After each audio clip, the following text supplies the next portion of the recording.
Halo teman-teman, kembali lagi ke channel saya yaitu channel Second Sultan. Kali ini saya akan membahas topik yang sangat relevan bagi para calon desain grafis atau bagi Anda yang ingin meningkatkan keterampilan dalam bidang ini. Jadi, apa saja skill yang harus dimiliki oleh seorang desain grafis? Mari kita bahas bersama-sama. Oke, yang pertama itulah keterampilan kreatif. Kreatif adalah sebuah fondasi utama dalam desain grafis. Keterampilan ini mencakup kemampuan untuk memikirkan solusi kreatif, menggabungkan elemen sebuah desain, dan menghasilkan konsep yang unik dalam sebuah gambar. Sehingga pada saat melakukan desain sebuah proyek, maka dengan mudah untuk menyelesaikannya. Yang kedua itulah kemampuan manajemen proyek. Desain grafis sering bekerja pada proyek dengan batas waktu tertentu. Kemampuan manajemen proyek membantu mereka dapat mengelola waktu dengan efisien dan menyelesaikan proyek tepat waktu. Karena mungkin ada di waktu-waktu tertentu, seorang desain grafis harus cepat dan tanggap saat menyelesaikan banyak desain dari klien-klien saat itu. Yang ketiga itu adalah keterampilan komunikasi.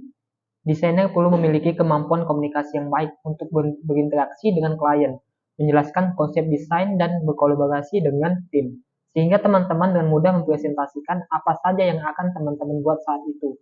Hal ini merupakan skill penting dalam memastikan visi desain yang berhasil dipahami. Selanjutnya itu adalah menggambar dan ilustrasi, yang artinya teman-teman harus mampu dalam membuat sketsa dan ilustrasi dengan tangan bebas.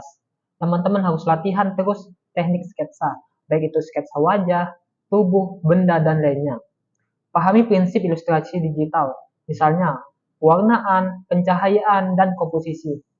Setelah itu, teman-teman harus bisa menerapkan dan mengembangkan gaya ilustrasi Anda sendiri. Selanjutnya itulah penguasaan software desain grafis. Ini hal yang sangat penting dari seorang desain. Teman-teman harus bisa kuasai dengan mahir software seperti Adobe Photoshop, Illustrator, maupun InDesign. Semakin banyak tools yang dikuasai, maka semakin banyak pilihan untuk berkarya. Pelajari fitur-fitur lanjutan dari software desain grafis untuk meningkatkan keterampilan. Setelah itu, teman-teman harus ikuti perkembangan versi terbaru dari software desain grafis, karena semakin banyak software yang dipahami, maka dengan mudah mendapatkan seorang klien ataupun kerjaan untuk menerima teman-teman. Selanjutnya itu adalah tipografi. Pahami prinsip tipografi seperti jenis font, hierarki, spacing, leading, alignment. Ketahui cara memadukan font dengan tepat untuk tampilan yang rapi dan enak dibaca. Eksplorasi font-font unik dan menarik untuk memperkarya karya seni. Yang terakhir adalah layout dan komposisi. Kuasai prinsip desain layout seperti hierarki, alignment, maupun grid. Pandai menempatkan elemen visual dalam suatu komposisi yang rapi dan seimbang. Layout yang baik membuat karya desain terlihat lebih profesional. Oke, mungkin hanya itu saja yang bisa saya sampaikan mengenai skill apa saja yang harus dimiliki seorang desain grafis.